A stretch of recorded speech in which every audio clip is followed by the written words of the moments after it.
বয়সের সাথে সাথে রূপ বদলায়, চুলের রং কালোর থেকে সাদা হয়, দাঁত ক্ষয় হয়ে যায়, কারো কারো দাঁত পড়ে যায়, চোখের দৃষ্টিশক্তিও ক্ষয় হয়।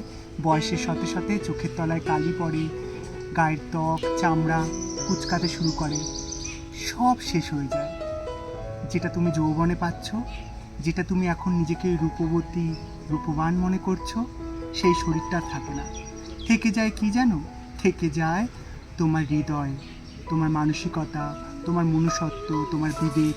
এগুলো কখনো বৃদ্ধ হয় না, এগুলো কখনো পুরনো হয় না, এগুলোর রং কখনো ফ্যাকাশে হয় না, এগুলো কখনো তোমাকে কারোর কাছে পরিবর্তন হতে দেয় না।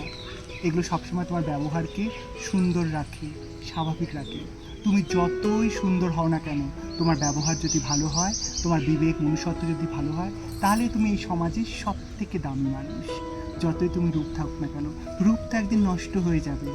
আর তুমি যে রূপ নিয়ে অহংকার করছো, সেই রূপ তো তোমার নিজের তৈরি নয়, সেই রূপ তো ঈশ্বর তৈরি করে দিয়েছে। তাই নিজের ব্যবহার, নিজের বিবেক, নিজের মনুষ্যত্ব, নিজের মানসিকতা, এগুলো নিয়ে অহংকার করবে। নিজের রূপ নিয়ে কখনো অহংকার করবে না। রূপ তো সত্যি ফিকে হয়ে যায়। তাই সবাই বলো রাধে রাধে।